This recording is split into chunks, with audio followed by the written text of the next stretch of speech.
Welcome to Philanthropy SA.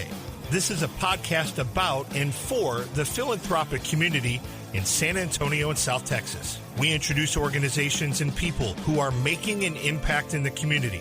Beneficent Financial is proud to sponsor this podcast, and it is our hope that you enjoy this conversation about the impact we can have. The goal is to edify and inspire. Now please join our host, Dan Redman. Hi, welcome to Philanthropy SA. I'm your host, Dan Redman. Very pleased to be joined today by Natalie Kuhn. She is audit partner at Bekaert. They are an accounting firm and consulting and probably do all kinds of other stuff. Oh, yes. Very, very, vast services offered there. But Natalie's role is to basically work with companies and particularly nonprofits on the audit side. But before we get into all that with you, Natalie, tell me a little bit about yourself. You are one of the rare things on this show, which is a native San Antonian. That's right. Yeah. So grew up here in San Antonio, went to Incarnate Word High School, and didn't go very far up the road to Trinity University for college. There you go. Yeah. So apparently Natalie's never been outside Loop 410. But she is today because that's where we're recording. I've been all over this. I've lived in various parts of the city. I know. I anticipated that. Yeah. So what is your favorite thing about San Antonio? Wow. I love the culture here. Yeah. I mean, I've growing up here all my life, obviously. I've lived in various areas of the city, but what always stays the same is just the culture, that small town feel, even though we're growing, which is amazing to see. I just love the level, the diversity, and like I said, the culture and the food. Yes. No, I'm a foodie, so I not only like Mexican food, but I like, Italian and Chinese, anything. But we have all of it here, and it's all great. Well, then we may or may not be able to get around to talking Bekaert because we've got to talk about our favorite restaurants. Oh. Okay, we'll hold off on that for a bit. We'll hold off on that for a bit. Okay. So tell me about what got you into kind of this niche of working with nonprofits. Sure. Well, as far as that, my career journey is concerned, so right out of college, I went to work for Big Five, worked for Anderson for a couple of years. And I think at that time in my life, it really just wasn't the right fit. You're always kind of in college. They're always kind of pushing you to start that way, start working with a Big Five firm and all that. And I did. So I just, the experience with 75-hour work weeks. I don't know. I don't think I realized quite what I was getting myself into then. But no, I think just at the time in my life that it just wasn't the right fit for me. I didn't feel fulfilled by what I was doing. And so I decided to go into internal audit for SBC Communications, which is now AT&T, but at the time SBC Communications. And so was an internal auditor for them for about 5 years. And then I was pursuing some kind of side hustles. I was, doing acting, singing. I've had an agent, so I was doing, industrial videos, commercials, and so forth. So pursuing some things on the side, and wanted more flexibility. So the opportunity came up to work for, at the time, Randy Walker and Company. So it was a public accounting firm, but specialized in nonprofits. And I thought, interesting. I don't have any experience working with nonprofits, but this could be interesting because I love service. I'm a volunteer at heart, kind of service-minded. And so I thought, okay, let me try this. And so I've spent pretty much my whole career there for about 20 years. And started working, of course, we specialize in nonprofits, so had exposure to that, those types of organizations. And then just moved on from there to another firm last year because we got bought out for another firm, and then just went through a recent acquisition with Bekaert.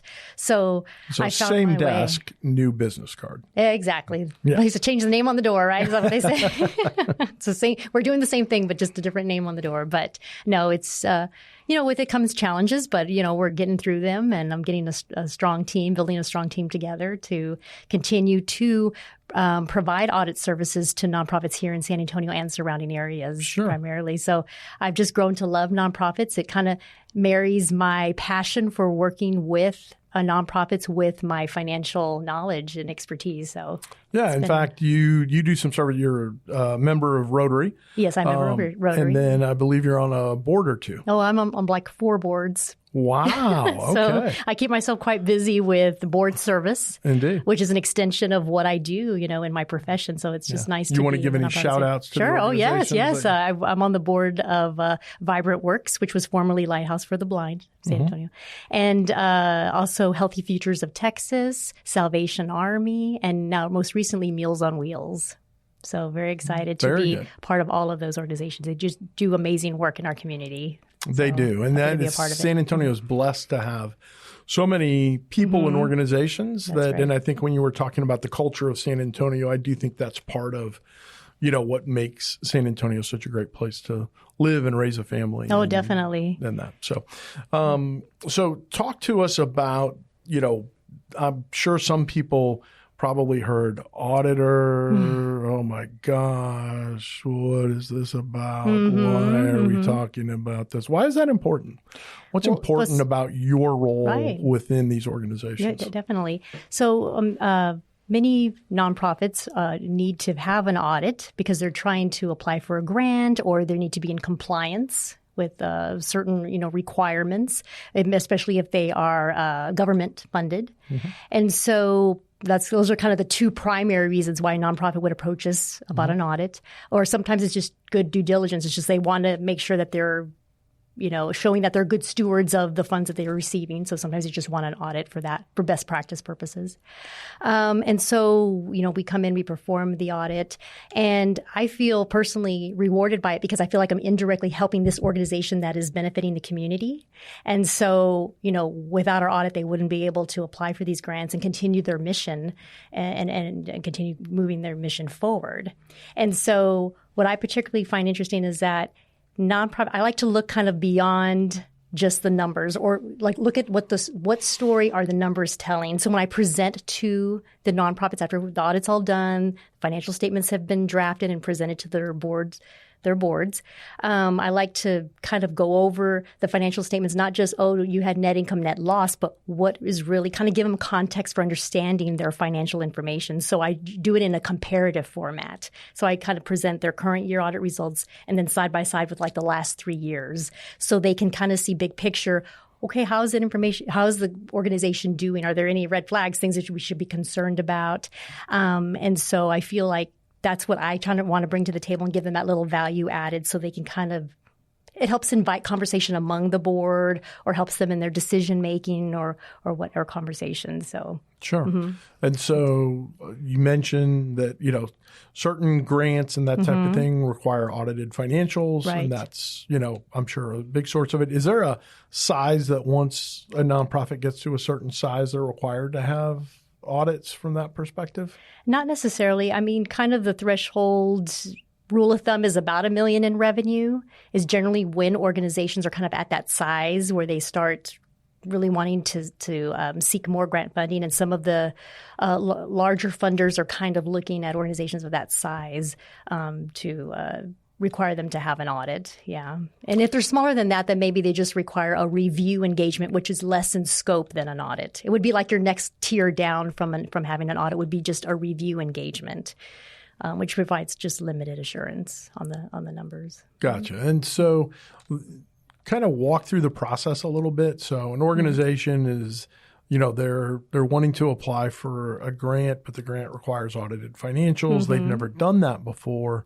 What should they expect going into that process? Right. So when they reach out to us and if they've never been audited before, we kind of walk them through, okay, you need to make sure that your books and records that you have good books and records, that you've got your accounts are properly reconciled, that you're utilizing at least a good, reliable accounting software, which most of our clients utilize like QuickBooks or Sage Intacct or something of that nature.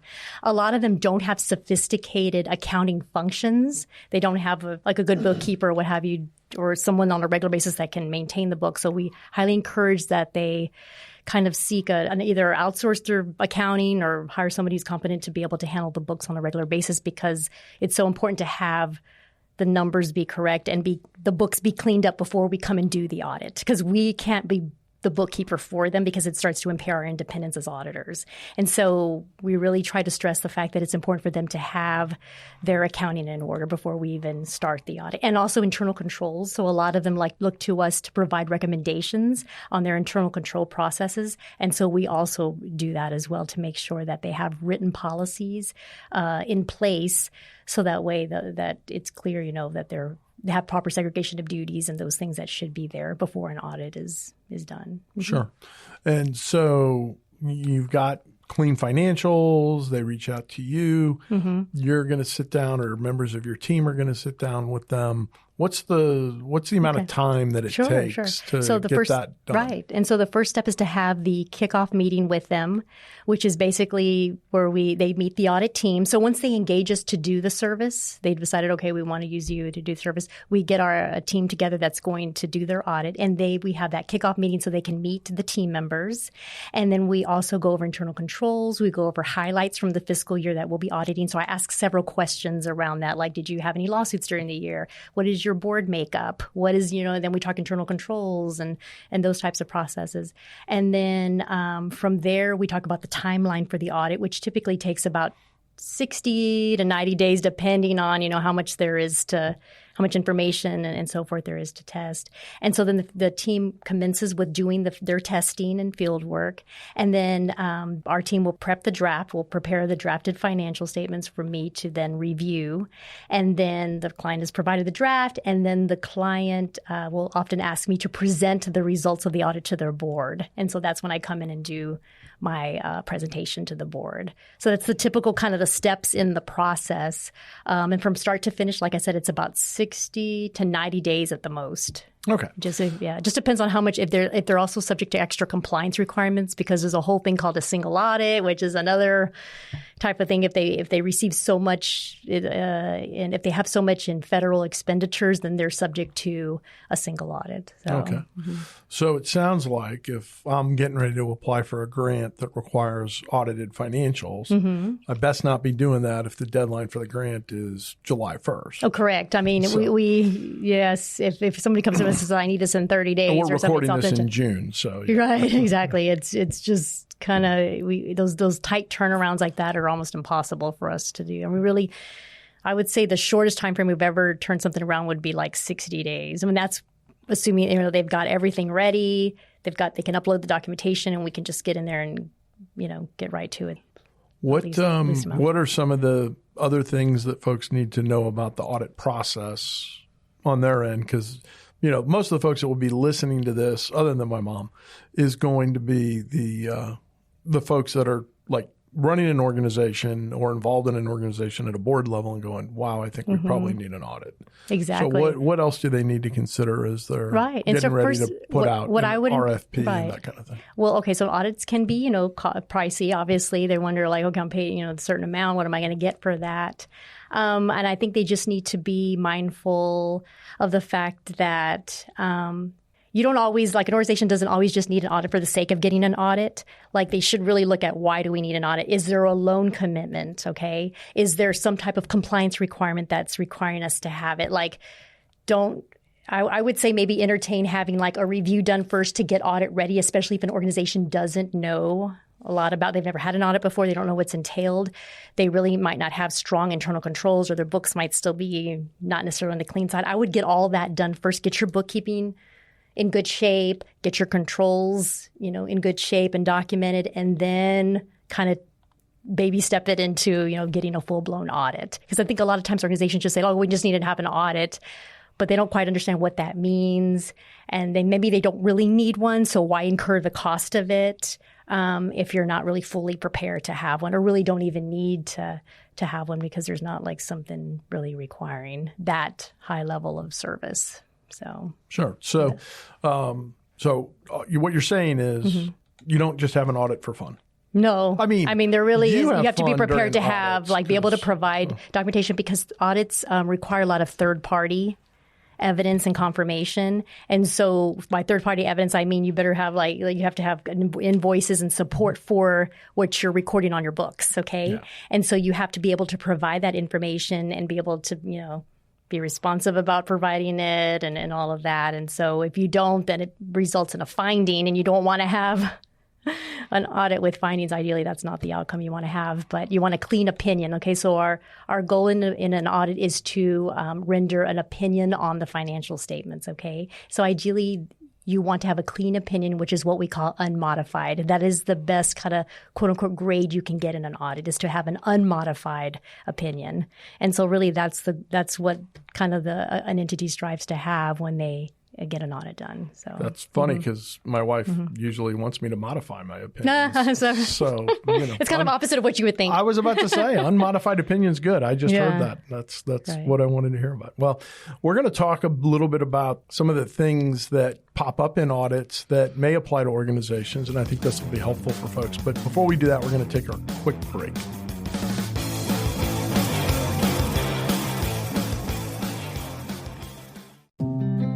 What legacy will you leave? When those who come behind you follow in your footsteps, where will the journey lead? Will it lead to faithful stewardship of time, talent, and treasure? Will they become the beneficiaries of a life that was blessed beyond measure? Our legacy is being created with every decision, and what we invest in reveals our priorities and our convictions. In the end, did we build on reaction or intention? Short-sightedness or long-term vision, survival and scarcity, or did we build with enough margin to live a life on mission? You see the future and the need to prepare. You have a dream of the life that you want to live and to leave, and we're here to help you get there. To a place where you're truly leading life instead of allowing life to lead you. Where investments are personal, multiplicative, and purposeful. To a place where you live a life of impact long after you've passed the baton, and what you set in motion continues with longevity after you're gone. It is possible that in the pursuit of purpose, we can leave a legacy of philanthropy and a lifestyle of service where you made every act of kindness count and every investment made the world a better place, no matter the amount. This is what success can look like when we team with intentionality to achieve more than we ever thought we could, where our mission meets your life's vision and where you're set up to do well so that you can do good.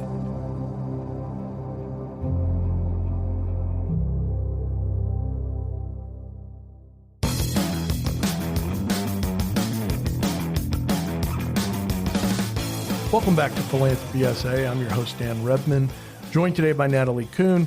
She is an audit assurance and just both. overall, principal right. at Cherry Bekaert, a local CPA firm that in her role specializes in the nonprofit world. So we talked about audits and we talked about those types of things. We talked about that audit process, if you will.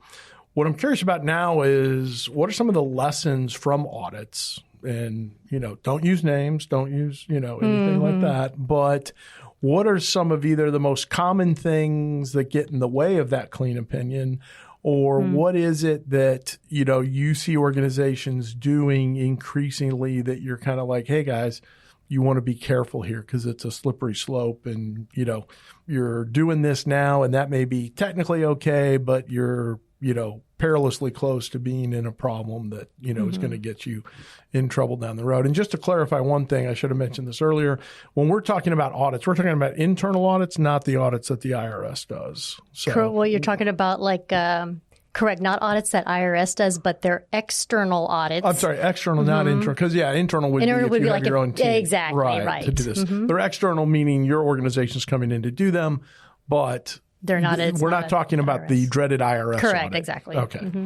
Very good distinction there. So anyway, now that we've clarified that, already halfway in, what are some of the danger signs, warnings, I would say, that kind of thing? Right. I would say the top one would be having too many audit adjustments. Okay. So we have to go in and essentially propose a lot of adjustments as part of the audit, then essentially we're cleaning your books. We're cleaning up your books, and we're acting in that capacity almost like a bookkeeper. So that, as I mentioned before, that sort of impairs our independence as an auditor. If we're having to go in and essentially fix the books that we have been hired to audit. So I would say that's the top thing, is that if an organization has a lot of audit adjustments, and that just is an indicator that your accounting function is lacking in some way and needs to be addressed or needs to be strengthened, and or maybe you need to have better reconciliation processes to make sure all your account balances are at the proper amounts before we go in and audit them. So again, it's that preparation work. It's making sure all of your year-end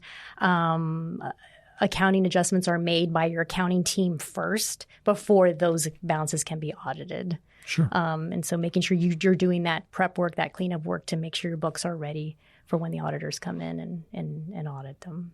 Mm-hmm. And so when you're taking a look at those kinds of things, and you're like, do you ever go to somebody and go, hey, we're going to do a timeout on the audit.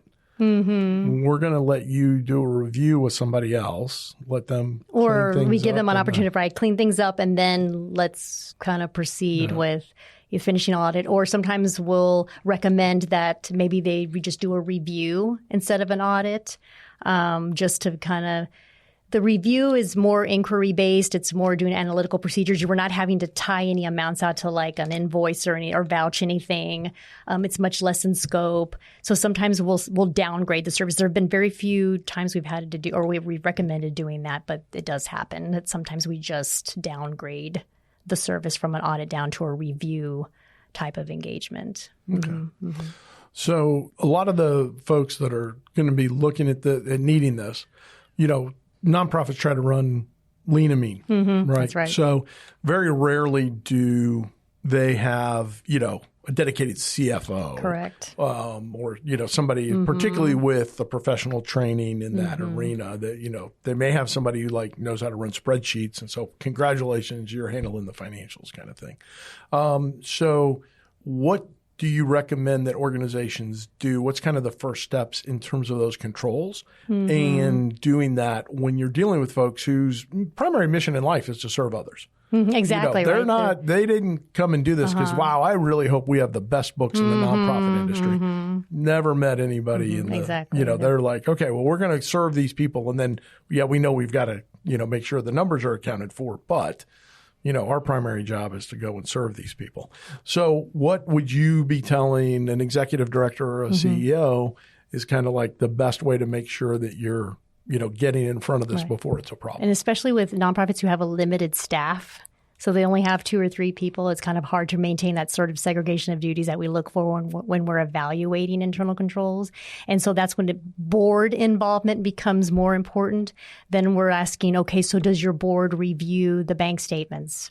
Or do they review the bank reconciliations? Or do they review? So that's when maybe it's more required of the board to kind of step in and fill some of that role that would be normally handled by an actual bookkeeper or somebody that they would have on staff to do the accounting.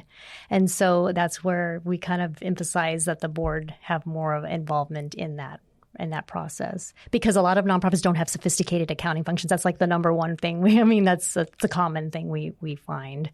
And so we try to provide some suggestions for mitigating controls that could be put into place to help still provide the level of oversight that should be there over their accounting, their transactions. Yeah. What kind of trends have you seen recently in terms of anything that's popping up now that didn't pop up 2 or 3 years ago? Right. Well, with federal funding becoming more kind of unpredictable and reliable, nonprofits are having to explore, other revenue sources. They're having to diversify. They're having to look for ways to tap into some funding sources that they didn't think of before. So perhaps they own a building that maybe has unused space. They might think, oh, well, maybe we can get some rental income from leasing out some of this space. So they're having to be a little bit more creative and think outside of the box about ways that they can create or tap into some funding sources or revenue sources that they didn't have before. So that's kind of one trend. They're having to do that. Also, more reliance on AI to help kind of reduce the amount of staff hours that would have to be put to like grant writing, marketing, donor research, the things that you would normally have one dedicated person you have to hire to do, maybe having AI do some of that. And then you can have those hours put towards, other parts of the organization. Still value added things, but just kind of do more with less, basically, is kind of the boat that a lot of nonprofits are in. And so they're having to be creative about redirecting some of those resources and finding ways to reduce, staff hours with AI, kind of balance out use of AI plus having actual physical staff. And is that, from an audit perspective, if somebody says, hey, I'm having AI do this. Or automation too, just trying to automate some of the processes that were once manual, and so again, we'll cut down on time for their staff. So we do try to encourage automating where they can, instead of having a lot of paper around, like keeping their invoices and records on paper, trying to digitize that or have an electronic filing system for scanning and saving them electronically. Mm-hmm. I know one of the solutions on the funding side that organizations are increasingly looking to are things like social enterprise, and that where a nonprofit is running a for-profit entity that's, like a coffee shop or something like that. That's, what are there issues that pop up with that in terms of? Right. So sometimes a nonprofit will have like an income source that's not directly tied to their mission. It's called unrelated business income then. And so they're subject to that what we call UBIT, unrelated business income tax. So then they may have to have a 990T form 990T filed for that, for any income generated from those kinds of sources. But it's possible for a nonprofit to have that type of like for-profit income, I guess you could say, that they're receiving, and it's just they might be subject to some tax on it. The classic running the thrift store or that kind of thing. Yeah. Oh, well, thrift stores are more. That's part of the mission oftentimes for most of our clients. So no, it's not. That wouldn't be subject to UBIT for them. But it would just be part of their mission, and they were to get donated items in, and they sell them, so they get thrift store sales, and that just shows up on their books as just a normal source of income. Gotcha. There's no ramifications for income, consequences for the income tax consequences. All of you thrifters out there, you're doing good. Oh yeah, definitely. Keep doing what you're doing. So, what did I not get a chance to ask you about that you were hoping to get to talk about today, Natalie? Well, I would just want to add that the current landscape of nonprofits it's kind of an interesting one. They're operating in. They're having to kind of think about, well, is there maybe a better way to serve the community if we kind of consolidate or merge? I know that's a topic of conversation lately about consolidation. And but I think at the end of the day, it's all about how we can better serve the community. And so I know it's a lot to kind of, if somebody starts their own nonprofit and then it's like they get passionate about it and then the ego kind of steps in, they don't want to entertain merging or consolidating. But, it has become kind of another consideration, another thing that for nonprofits to maybe entertain in order to deal with the funding, limitations and the fact that they're all trying to tap into the same resources. So I would say, you didn't ask me quite about like maybe that or what my thoughts were about the consolidation, but I think it can be a very positive thing. And I think nonprofits shouldn't be afraid to explore it and have conversations about it. Because I think it could definitely lead to just a more efficient way of serving our community too. And I want the record to show that I didn't ask about it because this is. I know it's a hot topic. This is one of the issues that I do. I can and do sometimes get on a soapbox about. Sure. But if we think about it from the perspective of we were talking just a moment ago about how stretched organizations are in terms of their staff. Well, if you combine with another organization, that may free up one of your people to be able to, do those books full time and be able to stay in front of that in a way that makes your audit a lot easier. See how we're doing this? I know, because it can kind of better leverage those resources and exactly. And, But there is, there are still more nonprofits being founded every day. So, but if you find somebody that is working in that same space, the two of you together are going to do a better job than the two of you apart. Little synergy there.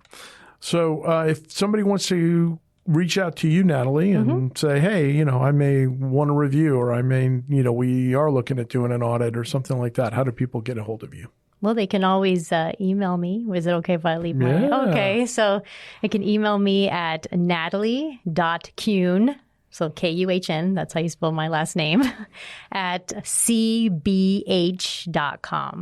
Well, at least they don't have to spell out, They don't have to spell out the Bekaert. There we go. Now, Cherry Bekaert is a national firm.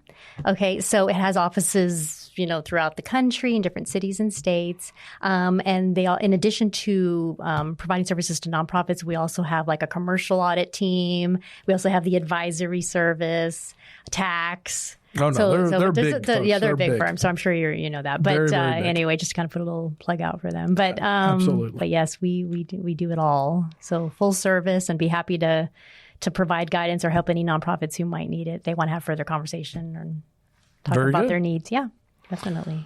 So, audit, you never knew audit was this fun, did you? No. I try to make Everybody it fun for my. I try to make it.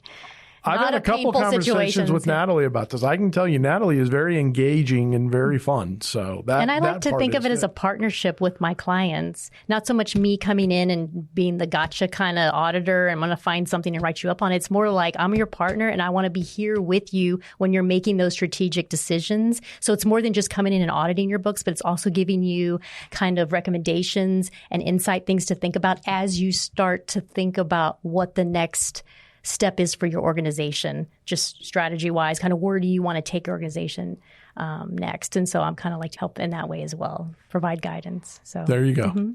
I'm your auditor and I'm here to help. Yes, Okay, Natalie, you have a personal mantra. I do. See, not everybody has a mantra. I don't even know what a mantra is. I'm about to find out what a mantra is because Natalie's going to tell me hers. Yes, what is your it is. personal mantra? And it guides everything I do in my life, and that is to do the most good for the most people. So I think as long as you kind of, personally, as long as I live by that mantra, I know I'm doing God's work. I know I'm on the right path, and I will serve the most people and make the most difference that way. There you go. And who doesn't want an auditor who's doing that? Okay. Well, Natalie, thanks for joining us today. It's been great having you. On behalf of Philanthropy SA, this is Dan Redman reminding you to do well so you can do good. Thank you for joining us at Philanthropy SA. We hope you found something to inspire you during today's conversation. If you know organizations and people who are making an impact in the community, we would love to hear about it. Until next time, do well so you can do good.